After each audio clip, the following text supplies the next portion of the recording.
सदाम्बोधिवासं गलत्पुष्पहासं जगत्सन्निवासं सतादित्यभासं गदाचक्रशस्त्रं लसत्पीतवस्त्रं सहचारुवक्त्रं भजेहम। अर्थात जो सदा समुद्र में वास करते हैं, जिनकी मुस्कान खिले हुए पुष्प की भांति है, जिनका वास पूरे जगत में है, जो 100 सूर्यों के समान प्रतीत होते हैं, जो गदा चक्र और शस्त्र अपने हाथों में धारण करते हैं, जो पीले वस्त्रों में सुशोभित हैं और जिनके सुंदर चेहरे पर प्यारी मुस्कान है, उन भगवान विष्णु को मैं बारंबार भजता हूँ। जय श्री कृष्णा, जय श्री राधे राधे। भक्ति संसार यूट्यूब चैनल पर आप सभी भक्तों का बहुत बहुत स्वागत है। आपका दिन मंगलमय हो, आपका जीवन मंगलमय हो, इन्हीं शुभकामनाओं के साथ प्रारंभ करते हैं आज की वीडियो, जिसमें श्रीमद् भागवत गीता के चतुर्थ अध्याय का अध्ययन करेंगे। श्रीमद् भागवत गीता का चतुर्थ अध्याय ज्ञान कर्म संन्यास योग के नाम से जाना जाता है, जिसमें भगवान श्री कृष्ण के द्वारा अर्जुन को ज्ञान कर्म संन्यास योग की शिक्षा दी गई है। श्री भगवान बोले, मैंने इन अविनाशी योग को सूर्य से कहा था। सूर्य ने अपने पुत्र वैवस्वत मनु से कहा और मनु ने अपने पुत्र राजा इक्ष्वाकु से कहा। हे परंपर अर्जुन, इस प्रकार परंपरा से प्राप्त इस योग को राजऋषियों ने जाना, किंतु इसके बाद यह योग बहुत काल से इस पृथ्वी लोक में लुप्त हो गया। तू मेरा भक्त और प्रिय सखा है, इसलिए यह पुरातन योग आज मैं तुझे कहा है, क्योंकि यह बड़ा ही उत्तम रहस्य है, अर्थात गुप्त रखने योग्य विषय है।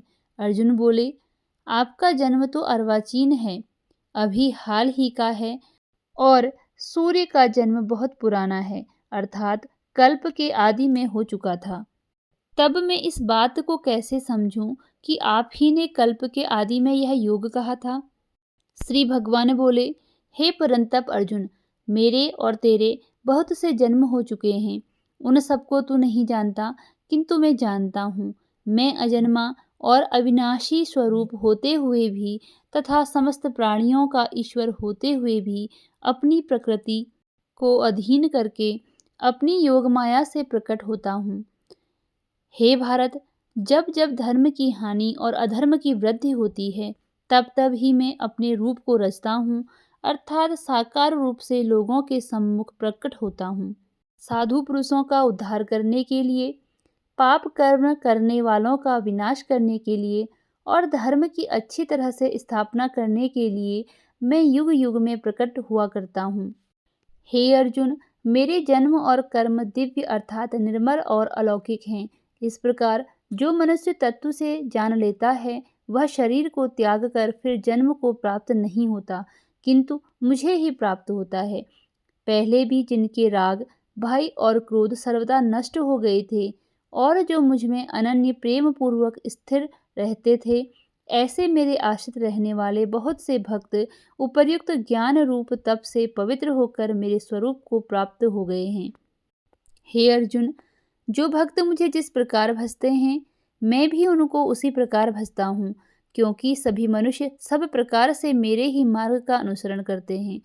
इस मनुष्य लोक में कर्मों के फल को चाहने वाले लोग देवताओं का पूजन किया करते हैं, क्योंकि उनको कर्मों से उत्पन्न होने वाली सिद्धि शीघ्र ही मिल जाती है। ब्राह्मण, क्षत्रिय, वैश्य और शूद्र, इन 4 वर्णों का समूह गुण और कर्मों के विभाग पूर्वक मेरे द्वारा रचा गया है। इस प्रकार उस सृष्टि रचनादि कर्म का कर्ता होने पर भी मुझ अविनाशी परमेश्वर को तू वास्तव में अकर्ता ही जान। कर्मों के फल में मेरी स्पृहा नहीं है, इसलिए मुझे कर्म लिप्त नहीं करते। इस प्रकार जो मुझे तत्व से जान लेता है, वह भी कर्मों से नहीं बंधता। पूर्व काल में मुमुक्षुओं ने भी इस प्रकार जानकर ही कर्म किए हैं, इसलिए तू भी पूर्वजों द्वारा सदा से किए जाने वाले कर्मों को ही कर। कर्म क्या है और अकर्म क्या है, इस प्रकार इसका निर्णय करने में बुद्धिमान पुरुष भी मोहित हो जाते हैं। इसलिए वह कर्म तत्व मैं तुझे भली भांति समझाकर कहूँगा, जिसे जानकर तू अशुभ से अर्थात कर्म बंधन से मुक्त हो जाएगा। कर्म का स्वरूप भी जानना चाहिए और अकर्म का स्वरूप भी जानना चाहिए, तथा विकर्म का स्वरूप भी जानना चाहिए, क्योंकि कर्म की गति गहन है। जो मनुष्य कर्म में अकर्म देखता है और जो अकर्म में कर्म देखता है, वह मनुष्यों में बुद्धिमान है और वह योगी समस्त कर्मों को करने वाला है। जिसके संपूर्ण शास्त्र सम्मत कर्म बिना कामना और संकल्प के होते हैं तथा जिसके समस्त कर्म ज्ञान रूप अग्नि के द्वारा भस्म हो गए हैं, वह महापुरुष को ज्ञानी जन भी पंडित कहते हैं। जो पुरुष समस्त कर्मों में और उसके फल में आसक्ति का सर्वथा त्याग करके संसार के आश्रय से रहित हो गया है और परमात्मा में नित्य तृप्त है, वह कर्मों में भलीभांति बरतता हुआ भी वास्तव में कुछ भी नहीं करता है। जिसका अंतःकरण और इंद्रियों के सहित शरीर जीता हुआ है और जिसने समस्त भोगों की सामग्री का परित्याग कर दिया है, ऐसा आशा रहित पुरुष केवल शरीर संबंधी कर्म करता हुआ भी पापों को नहीं प्राप्त होता। जो बिना इच्छा के अपने आप प्राप्त हुए पदार्थ में सदा संतुष्ट रहता है, जिसमें ईर्ष्या का सर्वथा अभाव हो गया है, जो हर्ष शोक आदि द्वंद्वों में सर्वथा अतीत हो गया है, ऐसा सिद्धि और असिद्धि में सम रहने वाला कर्मयोगी कर्म करता हुआ भी उनसे नहीं बंधता। जिसकी आसक्ति सर्वथा नष्ट हो गई है, जो देहाभिमान और ममता रहित हो गया है, जिसका चित्त निरंतर परमात्मा के ज्ञान में स्थिर रहता है, ऐसा केवल यज्ञ संपादन के लिए कर्म करने वाले मनुष्य के संपूर्ण कर्म भली भांति विलीन हो जाते हैं। जिस यज्ञ में अर्पण अर्थात सुआ आदि भी ब्रह्म है और हवन किए जाने योग्य द्रव्य भी ब्रह्म है तथा ब्रह्म रूप कर्ता के द्वारा ब्रह्म रूप अग्नि में आहुति देना रूप क्रिया भी ब्रह्म है, उस ब्रह्म कर्म में स्थित रहने वाले योगी द्वारा प्राप्त किए जाने वाले योग्य फल भी ब्रह्म ही हैं। दूसरी योगी जन देवताओं के पूजन रूप पर ब्रह्म परमात्मा रूप अग्नि में अभेद दर्शन रूप यज्ञ के द्वारा ही आत्म रूप यज्ञ का हवन किया करते हैं। अन्य योगी जन स्रोत आदि समस्त इंद्रियों को संयम रूप अग्नियों में हवन किया करते हैं और दूसरे लोग शब्दादि समस्त विषयों को इंद्रिय रूप अग्नियों में हवन किया करते हैं। दूसरे योगी जन इंद्रियों की संपूर्ण क्रियाओं को और प्राण की समस्त क्रियाओं को ज्ञान से प्रकाशित आत्म संयम योग रूप अग्नि में हवन किया करते हैं। कई पुरुष द्रव्य संबंधी यज्ञ करने वाले हैं, कितने ही तपस्या रूप यज्ञ करने वाले हैं तथा दूसरे कितने ही योग रूप यज्ञ करने वाले हैं। कितने ही अहिंसादि तीक्ष्ण व्रतों से युक्त यत्नशील पुरुष स्वाध्याय रूप ज्ञान यज्ञ करने वाले हैं। दूसरे कितने ही योगी जन अपान वायु में प्राणवायु को हवन करते हैं। वैसे ही अन्य योगी जन प्राणवायु में अपान वायु को हवन करते हैं तथा अन्य कितने ही नियमित आहार करने वाले प्राणायाम परायण पुरुष प्राण और अपान की गति को रोककर प्राणों को प्राणों में ही हवन किया करते हैं। ये सभी साधक यज्ञों द्वारा पापों का नाश कर देने वाले और यज्ञों को जानने वाले हैं। हे कुरुश्रेष्ठ अर्जुन, यज्ञ से बचे हुए अमृत रूप अन्न का भोजन करने वाले योगी जन सनातन परब्रह्म परमात्मा को प्राप्त होते हैं और यज्ञ न करने वाले पुरुष के लिए तो यह मनुष्य लोक भी सुखदायक नहीं है, फिर परलोक कैसे सुखदायक हो सकता है। इसी प्रकार और भी बहुत तरह से यज्ञ वेद की वाणी में विस्तार से कहे गए हैं। उन सब को तू मन इंद्रिय और शरीर की क्रिया द्वारा संपन्न होने वाला जान। इस प्रकार तत्व से जानकर उनके अनुष्ठान द्वारा तू कर्म बंधन से सर्वदा मुक्त हो जाएगा। हे परंतप अर्जुन, द्रव्यमय यज्ञ की अपेक्षा ज्ञानमय अत्यंत श्रेष्ठ है तथा यावन मात्र संपूर्ण कर्म ज्ञान में समाप्त हो जाते हैं। उस ज्ञान को तू तत्वदर्शी ज्ञानियों के पास जाकर समझ।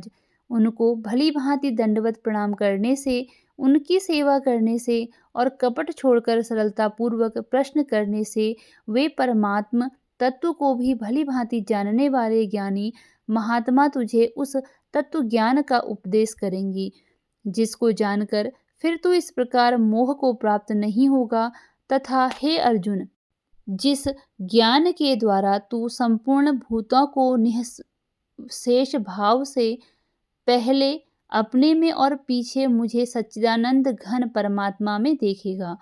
यदि तू अन्य सब पापियों से भी अधिक पाप करने वाला है, तो भी तू ज्ञान रूप नौका द्वारा निस्संदेह संपूर्ण पाप समुद्र से भली भांति तर जाएगा। क्योंकि हे अर्जुन, जैसे प्रज्वलित अग्नि ईंधनों को भस्ममय कर देती है, वैसे ही ज्ञान रूप अग्नि संपूर्ण कर्मों को भस्ममय कर देती है। इस संसार में ज्ञान के समान पवित्र करने वाला निस्संदेह कुछ भी नहीं है। उस ज्ञान को कितने ही काल से कर्मयोग के द्वारा शुद्धांतकरण द्वारा मनुष्य अपने आप ही आत्मा में पा लेता है। जितेंद्रिय, साधन परायण और श्रद्धावान मनुष्य ज्ञान को प्राप्त होता है तथा ज्ञान को प्राप्त होकर वह बिना विलंब के तत्काल ही भगवत प्राप्ति रूप परम शांति को प्राप्त हो जाता है। विवेकहीन और श्रद्धा रहित संशय युक्त मनुष्य परमार्थ से अवश्य भ्रष्ट हो जाता है। ऐसे संशय युक्त मनुष्य के लिए न यह लोक है, न परलोक है और न सुख ही है। हे धनंजय, जिसने कर्मयोग की विधि से समस्त कर्मों को परमात्मा में अर्पण कर दिया है और जिसने विवेक द्वारा समस्त संशयों का नाश कर दिया है, ऐसे वश में किए हुए अंतःकरण वाले पुरुष को कर्म नहीं बाधते। इसलिए हे भरतवंशी अर्जुन, तू हृदय में स्थित इस अज्ञान जनित अपने संशय का विवेक ज्ञान रूप तलवार द्वारा छेदन करके समत्व रूप कर्म योग में स्थिर हो जा और युद्ध के लिए खड़ा हो जा। इस प्रकार उपनिषद, ब्रह्म विद्या तथा योग शास्त्र रूप श्रीमद् भगवद गीता के श्री कृष्ण अर्जुन संवाद में ज्ञान कर्म संन्यास योग नामक चतुर्थ अध्याय संपन्न हुआ। मिलते हैं अगली वीडियो में। धन्यवाद।